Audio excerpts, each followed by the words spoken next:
consider this a professional courtesy. Hello, everyone, and welcome to another edition of Real Estate Realities with the Rebel Broker. My name is Robert Whitelaw, and I am the Rebel Broker. Licensed real estate broker in the state of California, member of the National Association of Realtors.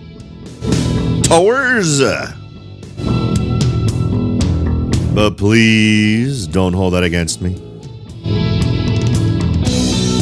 Welcome to it, folks. We are halfway through the week. I hope everyone is making progress with whatever they're working on. I tell you, my schedule has been completely turned on its head. With my oldest now being in limbo as he has left the school he was originally in up in Washington and now trying to get admitted back to the school he was previously accepted at. I've told him that he's got to put work in, so he's got to be going to some place to get some of this general ed stuff taken care of. So he's doing that here locally. So sadly, it falls on me to get him there.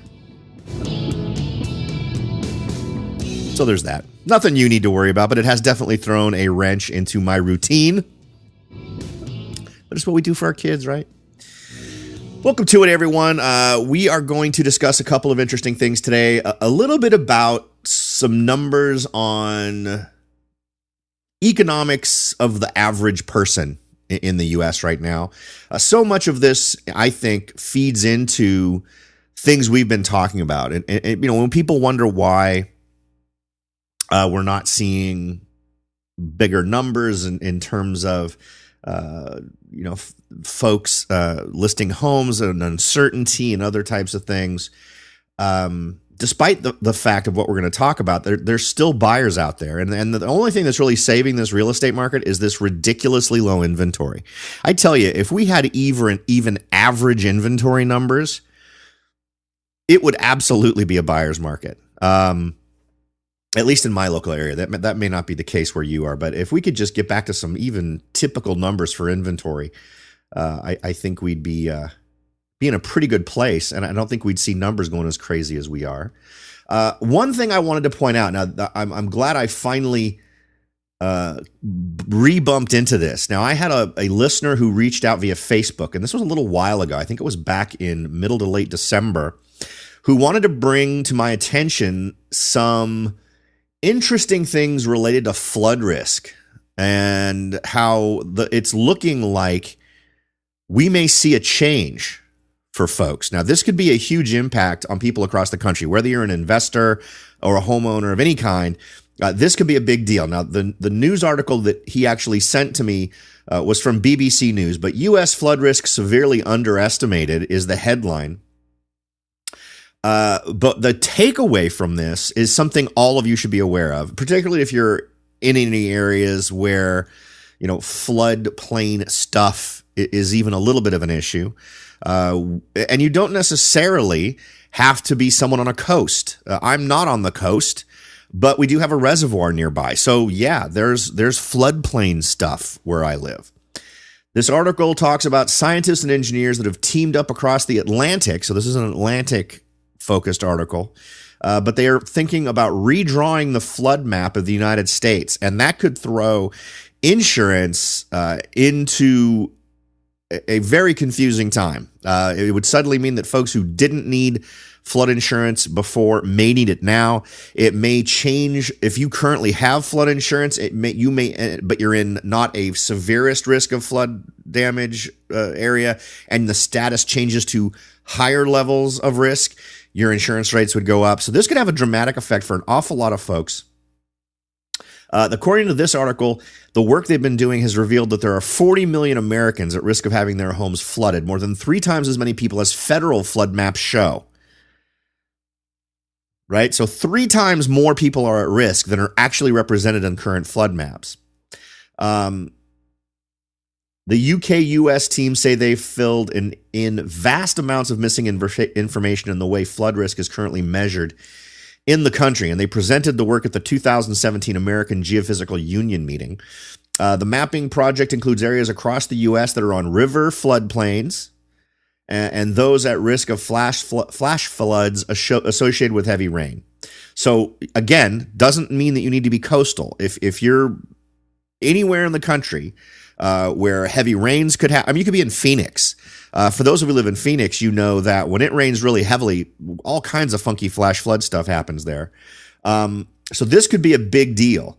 The biggest issue, according to one of the folks involved in this, is how incomplete the network of river gauges is in the United States. So he and his colleagues created a model based on decades of analysis of the way in which river systems behave.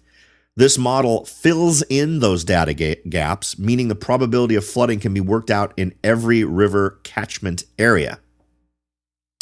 They went on to state that combining those possibilities with population and land use data, they revealed that 40 million people and $5.5 trillion worth of assets are within an area that has a 1% chance of flooding each year.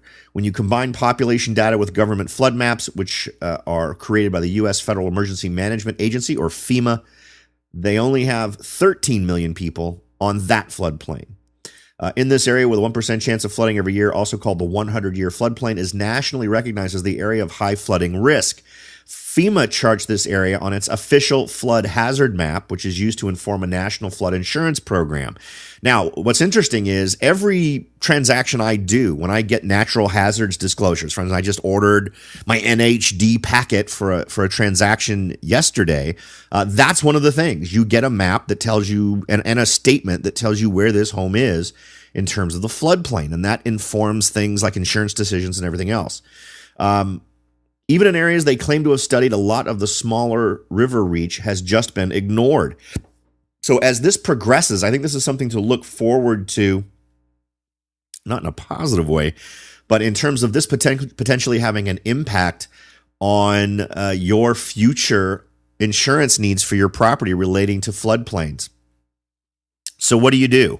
I think this is a tough one to pin down. If you're someone who is sort of in a marginal flood area, you may want to try to find out if you or figure out or determine if you think your home is a property that would get redefined. The costs may not be exorbitant, but I mean, you can if you were to call an insurance company that does your flood insurance and ask them, talk to me about the risk levels, and what if I was going to buy a property that was in the riskiest areas, what would be my insurance options, what would the cost be?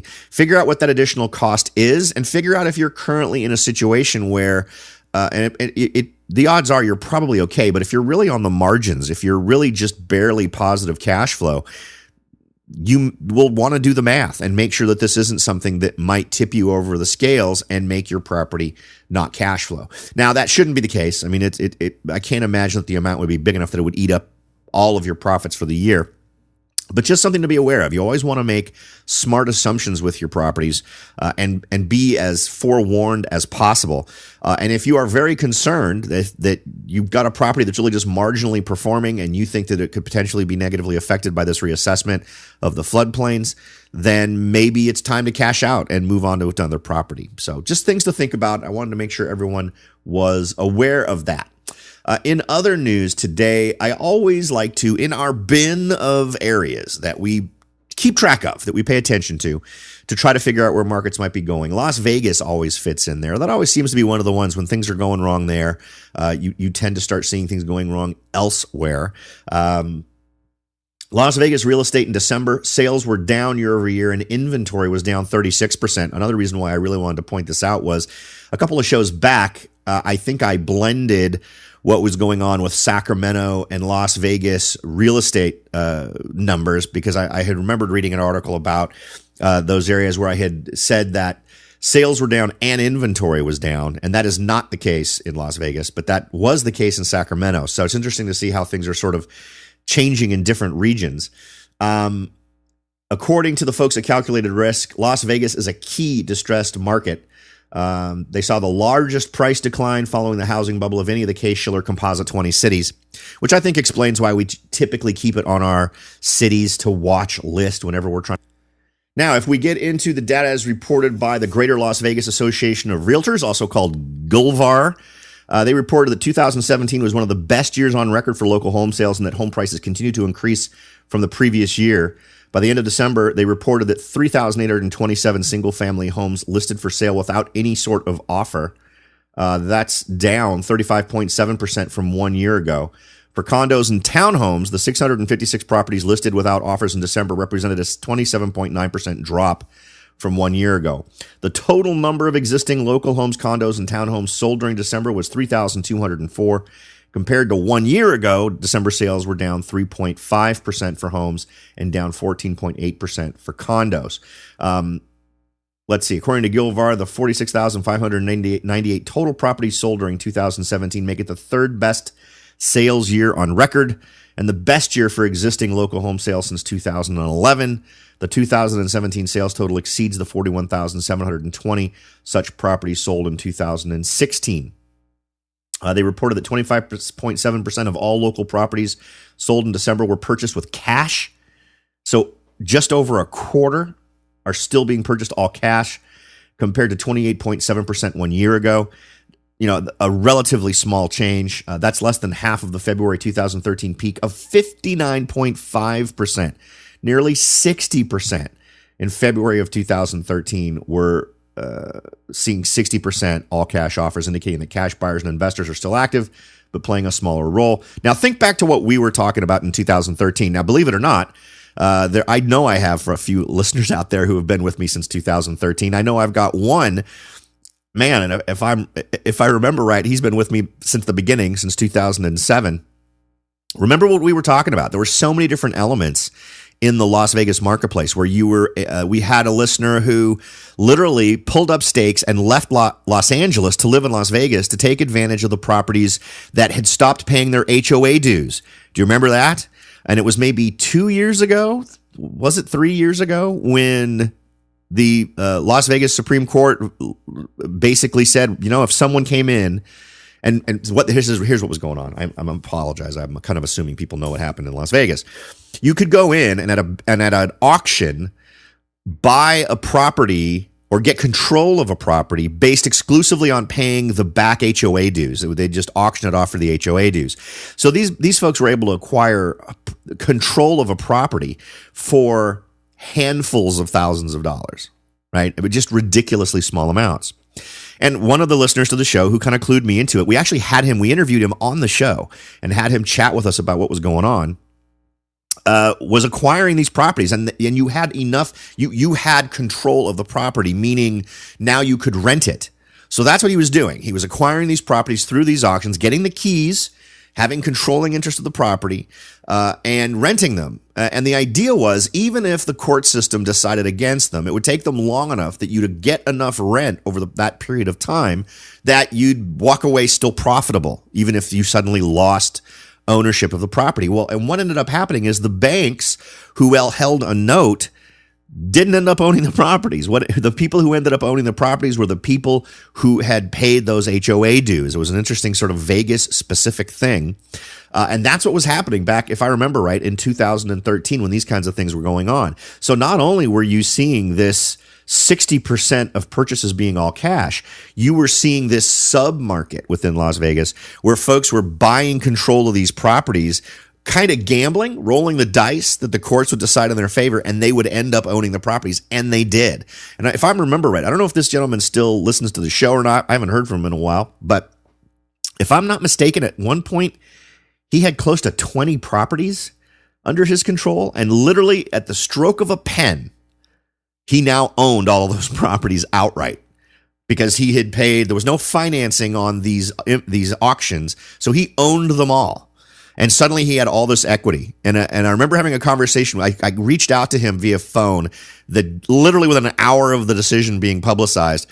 And he was like, I couldn't be happier. I'm going to sell 10 of these properties and just be in an amazing position. So it was an amazing day for everyone who sort of jumped onto that.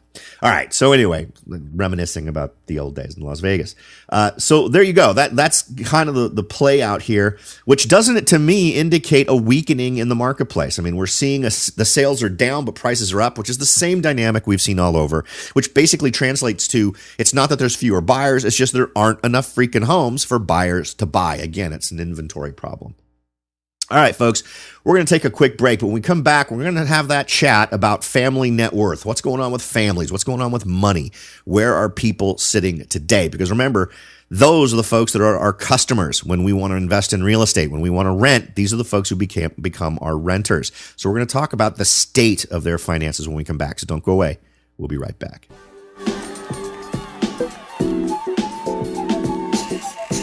Are you ready to jump in and start your search for your first investment property? Maybe you've decided that it's time to own your own home, or maybe you're ready to sell your home and move on to something new. No matter what your goal is, the Rebel Broker can help. That's right, aside from hosting this show, I am also the owner-broker of Whitelaw & Sons Real Estate Services right here in Silicon Valley. With over 25 years experience serving Silicon Valley, Morgan Hill, San Martin, and Gilroy, I or one of my great agents can help you achieve your goals in real estate. So if you're ready to look into taking that next step towards achieving your real estate goals, point your browser at www.soldbyrobert.com. That's www.soldbyrobert.com and get in touch. Let me show you how I will earn your business and your respect. Again, that's www.soldbyrobert.com, or you can call me at 408-852-0525. California Bureau of Real Estate ID 00984-909. Welcome back, everyone. There are so many different elements that feed into the foundation of what makes good real estate investing, right? Knowing about your markets, knowing about what kind of improvements you can make on a property if you're going to flip it, or knowing what kind of changes you can make to a property that will make it rent faster for more money to more reliable tenants. All kinds of different things. But at the core of it is also the folks that we want to be our tenants. Or buy our property that we're flipping, right? So understanding the health of the broader population in terms of their finances is also a big deal. But in a more broad sense, it's important to know because it also gives you an idea of how folks can survive a downturn or when things go wrong. Because remember, one thing we've talked about here, and I think it remains valid, is if you are already in a stressed financial situation and then something occurs, if it pushes you close enough to that edge, you start to see people taking the kinds of actions that got us into the downturn last time, right? So I think it's always good to keep an eye on what's going on. For a long time, and I've had some people argue with me, when you're considering those critical elements to things that are underpinnings of real estate, well, low unemployment, right? In order to qualify to buy a house, you need to have a job. So that's a prerequisite, right? So that's a thing. So I've always thought that was a big thing. Whenever I bring up other things, I'll oftentimes get listeners going, well, hey, wait a minute. You said it was the employment number. Well, yeah, unemployment numbers are one of the things that I think are super important. But another thing that's also super important is how financially stressed is the average family or the average person, because that's also an indicating factor, right? If you are super financially stressed, in our current scenario and our current way of doing things in terms of lending, that doesn't necessarily mean you can't get lent money, but it sure does feed the beast of stress in their own lives. And when you are in a stressed financial situation, when things get really bad, you start making those decisions that we talked about a second ago that can potentially push us into bad places. So today we've got some data here that I think is interesting to bat around. I think it's good stuff to keep in your head. Contemplate it. We're having a thoughtful moment. We're having a very special episode of Real Estate Realities where we think about where folks might find themselves given some of the financial realities that a lot of folks are in right now. Okay. Now, this article comes to us through Zero Hedge, but they're posting it from Mike Shedlock at themaven.net. So make sure to check out those guys. Of course, as always, I'll have a link to these articles in today's show notes, so make sure to check those out. Everything should be back to the old way, by the way. If you head on over to therebelbroker.com, you'll see the old friendly site that everyone got used to for the last, oh God, I don't know how long the site's been like that. Is it 10 years? But in any event, feel free to head on over. From there, you can join the Rebel Underground. You can also click the Take the Survey to Support the Show button at the tippy top of the page. From there, when you do that, you're going to be asked a few demographic-style questions, but then you'll also be signed up for the $50 Amazon gift card that we've been giving out every month. We just did a drawing for that on Sunday night, so at late Sunday night, we did the drawing. I sent the email out and waiting to hear back from the winner. So congrats to that person, assuming they get back to me, or congrats to the person I have to draw instead of them because they don't get back to me. But in any event, you've got a chance to do it. Even though you missed it Sunday, we're going to do it again the first week of next month. So head on over to therebelbroker.com, click that big red button, answer the questions that are asked, use the same email address both times you're asked, because that's how you get your winnings, right? You're going to get this through email. So if you use a dummy email that you don't ever look at, you can't ever get your $50 Amazon gift card. So just make sure you use something that you'll actually be able to get a mail message at. All right. And of course, if you want to reach out to me, feel free to do that. You can click the contact button in the menu bar and send along any ideas, suggestions, or observations that you might have. I'm always happy to hear them. Okay. Some interesting numbers, and I wanted to throw them out there. I think these are things worth your time to consider. First of all, let's start with the share of U.S. families with zero or negative non-home wealth. So if we don't count any homes, if the home you live in, right? And I think that's a smart thing to do.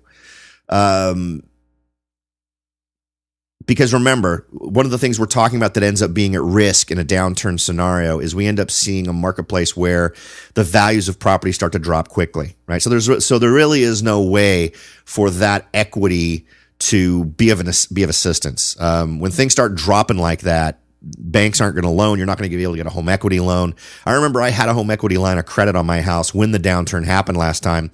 They turned that thing off within a month or two of things starting to go nuts. So I already had it. It was approved. It was an account I could draw on, and they simply closed it. No more. Not allowed to use it. Okay. It is 30.4%. That is the percent of U.S. families with zero or negative non-home wealth. Now think about that for a second. No wealth at all or indebtedness over 30%. Nearly a third of the entire population. That's a big deal. It's also the highest number going all the way back to 1989 on this particular chart I'm looking at. And if you want to check it out for yourself, you can head on over to therebelbroker.com and check out the show notes for today's show. What's also particularly creepy is it's higher than it was in 2006 and 7. It's the level of indebtedness is crazy compared to all of our experiences going all the way back to 1989. Highest it's ever been in that time frame. So net worth isn't going anywhere. The median family net worth right now is $78,000. And that is just below what it was in 1989. This is a little bit more of an interesting number. And it's one I encourage you to take a look at over at the show notes. It's higher than it was in 2013, higher than it was in 2010, lower than it was in 2007 and 2004 and 2001 and 1998, higher than it was in 1995 and 1992, but lower than it was in 1989. So, all during the boom, and you could make an argument that the boom really started between 1995 and 1999. So we start to see that boom in median family net worth, and I'm assuming that houses are included in this.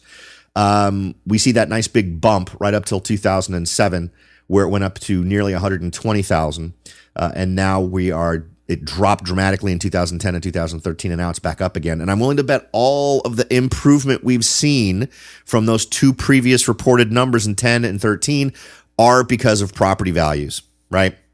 I would guess that the equity in the home is part of that. I'd be interested in seeing what the net worth is without it. But I mean, I guess that's kind of reflected in this other number, right? In terms of the 30.4% that have zero or negative non-home wealth. Here's a few other sobering stats that I think are worth considering that are also included in this article. A greater share of Americans have more debt than money in the bank than at any point since 1962. That's according to Deutsche Bank.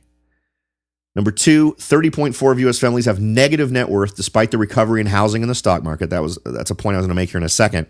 And number three, median net worth is below where it was in 1989, which we already talked about. So and also let's understand that $78,000 in net worth, this is not adjusted, right, for inflation. This is just straight across. $78,000 in 1989 bought you a ton more than what it buys today. Just think about things like real estate. Now, in 1989, that was my first full year in real estate. And I seem to recall that is also when the quake happened on October 17th, 1989 at 5:04 p.m. local time. And I can remember properties that we did in the week following that in very high-end areas where we were buying 3-bedroom condos and other, like in the Palo Alto area, for $160,000, and those would go for nearly $1 million now. So in some cases, over $1 million. So that's the difference, right? That's it, when you calculate it for inflation, it's crazy. So since this isn't adjusted for inflation, this $78K just doesn't have anywhere near the buying power that the same amount of money would have had in 1989. So bear that in mind. But the point I'm trying to make here is, if I wanted to feel far more confident, a lot of people ask me, Robert, why do you have this feeling that bad things are afoot? And we've talked a lot about that in terms of lending strategies that are currently in place, where we're doing the exact same bad things to lending that we did last time. We're just doing it from the other side, right?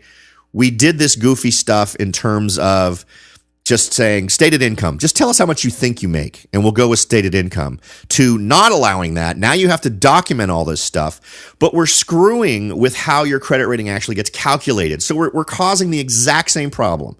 We're enabling poor borrowing just by doing it from the other side. We're giving lip service to saying, oh, no, we're going through all the paperwork, but we're making that paperwork equal more than it should, right?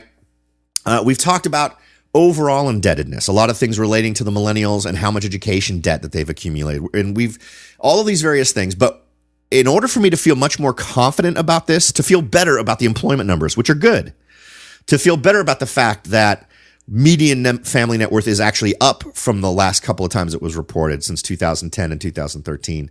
In order for me to feel better about all that, I think people would have to have a lot more money. There'd have to be a lot more buffer for these folks, because the next bad thing that's potentially going to come, and remember all the things we face, pension funds are in deep, deep trouble. And also remember, people don't get Social Security is a pension fund, all right? And there was an article that just came out today that I was reading that has, and once again, the folks who review Social Security have said if we don't dramatically reduce the payments that we're making out on Social Security to recipients, by 2035, it's done. It's insolvent. It's history. That's not that far off. I've already let my children know the government will be taking money from you under the auspices of Social Security, but don't ever assume you're going to get it. I'd suggest all of you go with the same theory. But the point here is, in order for me to be much more optimistic, I'd have to see a lot more financial power sitting in the hands of the average folks. Things that would help people weather a downturn. Do a Google of anything. Don't take my word for it. Kind of process this for yourself. Nobody thinks the stock market is properly valued. Even the most optimistic folks seem to at least say it's at least 15 to 20% overvalued. If you saw a 15 to 20% drop in the stock market, that'd be financial Armageddon. Horrible things would happen. And the effect it would have on pensions alone would accelerate that crazy stuff. So there's an awful lot of things out there that potentially have a problem. And we've talked about how no matter what anybody tells you, ultimately what will happen is the government will bail out pensions. And when the government prints money to pay the pensioners to help them receive their pension benefits, that is the most high velocity inflation creating scenario you could ever imagine. Last time, and we've talked about this before, when we printed money and gave it to banks last time, it had very low velocity. Now, velocity of money means you put money in the hands of someone who's going to go out and spend it on stuff in the economy. Now, that is high velocity. If I give you $20 and you immediately run out and within 3 minutes you've spent every dime of it at every store you could get to, that's high velocity. But that's not what happened with the banks. What the banks did was they put it into their accounts, and it simply was a shell game, right? In the buying of selling of real estate, it simply transferred from one bank to another bank. Because that's typically what happens. When you sell your home, you rarely walk away with all the money and then go out and spend it on cars and milk and tents and whatever else is in your life. You typically then take it and buy another house with it. You need another place to live. That's the way most of that stuff works. So not high velocity. This would be high velocity because you're giving money to people that the intent of that money is to pay their usual expenses. So suddenly they are using it to pay for their milk and their gas and their car payment and everything else. That's high velocity. So that gives you much greater inflation. So in other words, despite the fact we printed trillions of dollars, I don't even remember how high we went. What was it? I want to say, was it 4 trillion? Anyway, despite the trillions that we printed and we gave to banks, the inflationary effect was minimized by the fact it was low velocity. If we took a third of that amount of money and we gave it directly to recipients to then walk out and spend it, the inflation effect would be far more than the amount we gave to the banks. You could give far less to just average folks and then have that velocity be enough that you'd get more inflation than you got with the much more money you gave to the bank. So that's why I worry.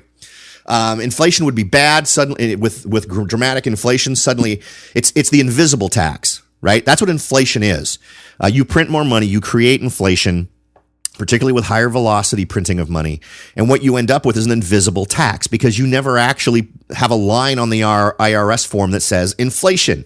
It happens invisibly. You could be someone who has opted out of the system. You could be one of those folks I've come across that call yourself a sovereign citizen and you don't pay your taxes and just wait for the IRS man to come and arrest you.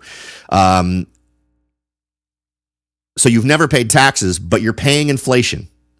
Even you sovereign citizens are paying the inflation tax because that money, well, technically, I guess if you're a sovereign citizen, you don't use federal banknotes. But the money that's being held in that trust that buys you hamburgers can suddenly buy fewer hamburgers because of inflation. So you're paying that whether you like it or not. Everyone pays it. You give your allowance of $10 to your kid and they stick it in their pocket. For every second it sits in their pocket, if inflation is happening, they're being taxed, right? All of those things come together and it squeezes the average person. Now every month, instead of spending $70 on gas, you're spending $90. Now in spending $160 on groceries, you're spending $215 on groceries. All of those things come together, right, to put more stress on you financially. And that's where things start to go nuts. Okay. So that's sort of an overview, I think, of what's going on there, particularly when we dovetail it in with the other things we've talked about that are putting stress on the markets in general. And again, as I've mentioned before, I'm definitely in put my money where my mouth is mode. I am going to be selling my property. And of course, I'm been sort of walking you through the prolonged process of getting that done. But I think this is all valid information. Just keep at your fingertips or let it bounce around in the back of your head and see what conclusions you come to. If you come to completely different conclusions, that's perfectly fine. All I would ask is that you do your thinking for yourself. You don't necessarily need to listen to what I'm saying. Take a look at what I put out there in terms of what's presented in the show notes and see what conclusions you come to. And if you come to some completely different conclusions, I'd love to hear them. And feel free to share those with me at therebelbroker.com. Just click contact in the menu bar, send it along. I'd be happy to hear it. It might turn into a great conversation, so I look forward to it. All right, everybody, that's about it for today. Thanks again for listening, and I'll talk to y'all next time.